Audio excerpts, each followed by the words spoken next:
So I've been doing some casework today on behalf of a number of residents in Deepcut. And while doing some research in respect of the Mindenhurst development, I came across quite an obscure planning application that I'd not spotted before. It had slipped my notice, and it's to do with some environmental mitigation measures that the developer's doing in respect of bats. Now, I'm not talking about cricket bats, I'm talking about the bats that fly. And you may have noticed that in some of my previous content, I have done some stuff around the bat barn that Skanska have erected in Deepcut, and also there are already two existing bat barns at Dettingham Park, at either end of Dettingham Park, that people might have not noticed because they're covered by trees. But I've been inside those bat barns, and we do have a very large bat population in Deepcut. I've seen the bats in there while they were hibernating, and it's really cool. Now, the planning application that I happened across is to do with an air raid bunker in Deepcut that, again, I had no idea existed. I've lived here since 2003. I've even walked right past it and not spotted it in the past. But there's an air raid bunker in Deepcut. It's hidden under a load of trees. It's quite deep in the ground. I'll show you in some video content that I got of it a little earlier on today. And yeah, the plan is to turn that air raid bunker into a bat cave, a luxury bat cave for some of the bat population. So I thought that in order to explain it properly, exactly what's being proposed and how cool it is, I thought I'd try something a little bit different today with some artificial intelligence that has helped me research this. I ran all the documents through an AI language model, and also got a little bit of help as well from Mr. Google. So yeah, listen to this. It's a new way of explaining some rather quite complicated stuff, which I think is in quite a cool and compelling way. Let me know what you think, and tell me if you think that this way of presenting stuff is to your liking. If it's not, I'll have to revisit it. But yeah, have a listen. It explains exactly what's being proposed. It's got to go through the planning system. But yeah, I've got to say, I hope it does, because I think this is a really innovative use of some very old infrastructure that would otherwise just get destroyed, I think, because I don't think it has any architectural merit. And I feel it's a really cool use of this air raid bunker. Okay, so get this right. We're diving into a plan to, well, it's kind of wild. They're turning an old air raid shelter into, get this, a luxury bat cave. You heard right. It's like a five-star bat resort. You've sent us a whole stack of documents on this project at, let me see, the Princess Royal Barracks in Deepcut, Surrey. We've got planning applications, structural surveys, ecological reports, really the whole shebang. Yeah, it's really fascinating, how this project, it kind of brings together history and engineering and ecology all in one go. Right. It's like, I don't know, it's like a time capsule got together with a nature documentary. So first things first, Raul, let's unpack this planning application, yeah? Okay, well, so the applicant is a pretty big name. It's the Secretary of State for Defense. Wow, going straight to the top. So what kind of strings are attached to, getting this kind of high-level approval? I think the biggest factor here is the location. So the shelter is nestled inside. It's called the Blackdown Accessible Natural Green Space, Angject for short. Anxious, okay. Yeah, Angzen. And it's it's a protected area, so there are some serious rules about any kind of construction to make sure that the environment stays happy.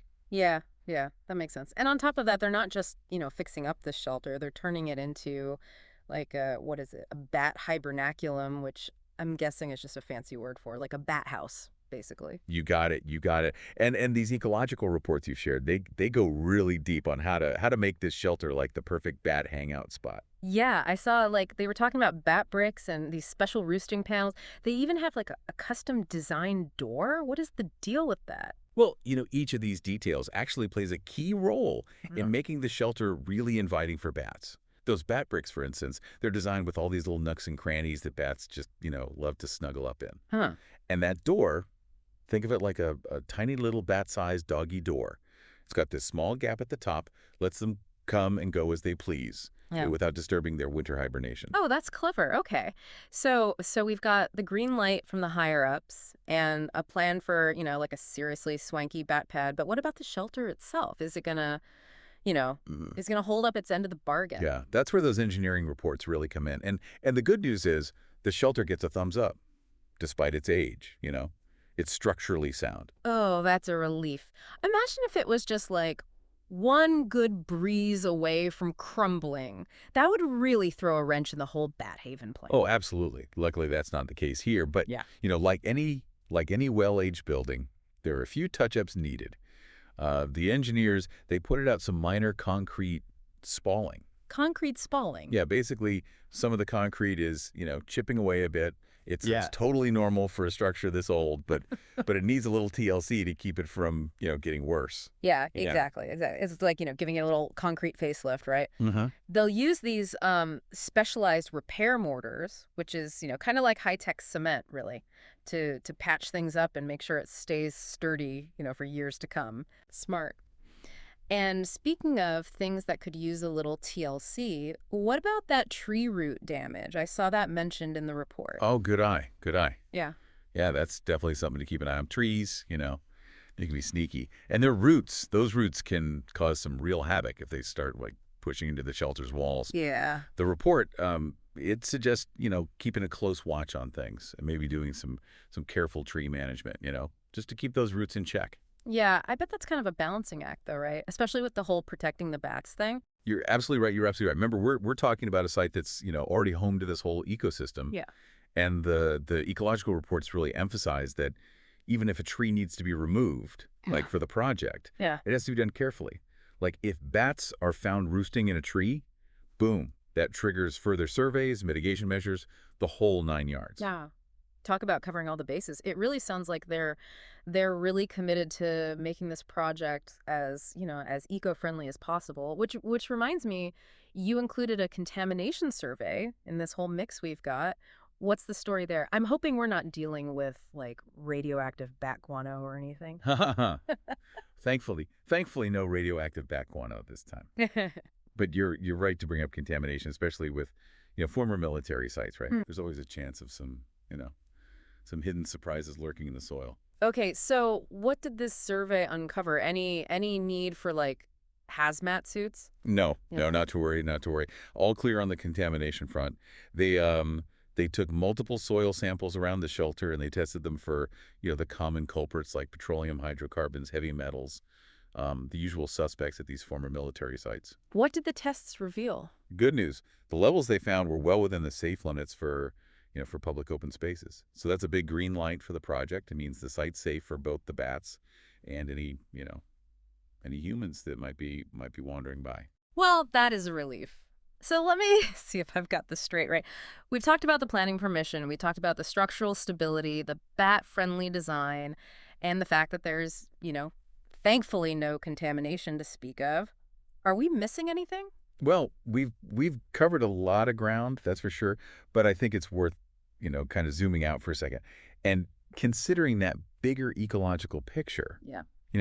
This project isn't just about building a bat house, Right. It's about working within a complex, and interconnected ecosystem. Okay, yeah, I'm all ears. What does that mean, like in practical terms?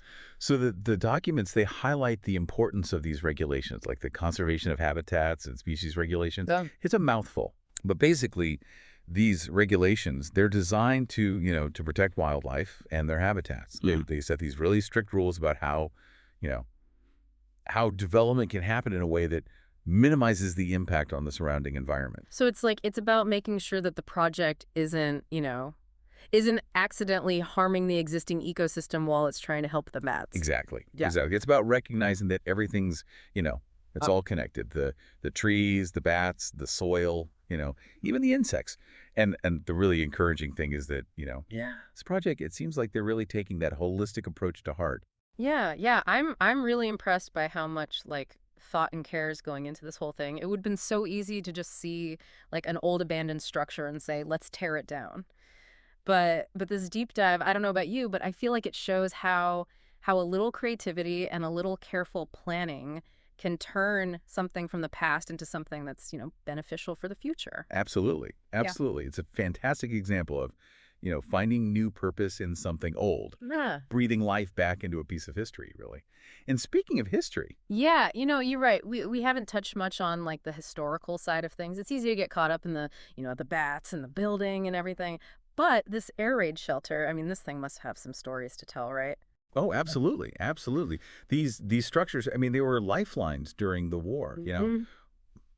offering refuge from air raids, and it's really important, I think, to acknowledge that history, to remember the purpose they served and the people who relied on them. Yeah, it really adds like a whole other layer to this whole project, doesn't it? It's not just about like creating a bat habitat. It's about preserving a piece of the past and like giving it this new meaning in the present. Precisely, precisely. And the documents do touch on this.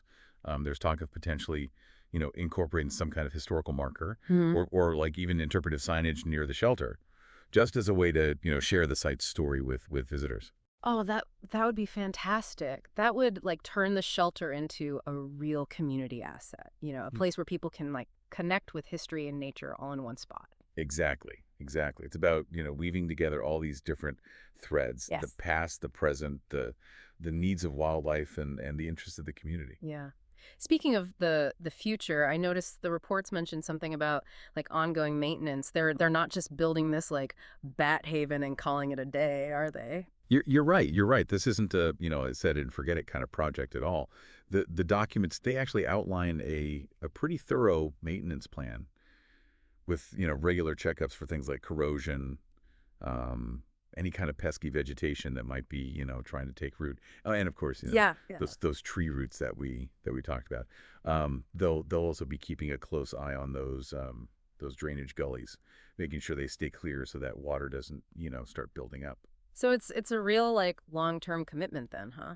Which I mean that speaks volumes, I think, about their dedication to this whole thing. It's reassuring to know that they're in it for the long haul, that they're going to make sure that this bat haven stays in tip-top shape. Exactly. It's about, Right. responsible stewardship and not just of the building itself, but of the history that it represents, right? Mhm. And the ecological role it's now playing. This air raid shelter, it was built for this time of conflict, and now it's become like this symbol of hope and renewal. It's really amazing how much we've like uncovered just from digging into these documents. It's like we peeled back the layers of this whole project, from the technical details of like concrete repair to this bigger picture of like historical preservation and ecological balance. Yeah, it really highlights the power of, Yeah. thorough planning and how even these seemingly small details can make such a big difference. Absolutely. And it shows how a project that might seem, kind of simple on the surface, like, oh, let's just turn this old shelter into a bat house. It can actually be incredibly complex and nuanced. Mhm. Like it involves this whole web of considerations and stakeholders. It's a great reminder that things are very rarely black and white, especially when it comes to something like this. There are just so many factors at play, so many different perspectives to consider. You've definitely given us a lot to think about today. I'm already looking at like old buildings differently, wondering what hidden potential they might be holding. And that's the beauty of a deep dive like this, isn't it? It sparks curiosity. It encourages us to look at things from these new angles, and maybe even inspires us to find creative solutions in our own lives, right? Perfectly said. And on that note, we'll wrap up this deep dive. Until next time, keep exploring, keep asking questions, and who knows, maybe you'll discover a hidden gem right in your own backyard.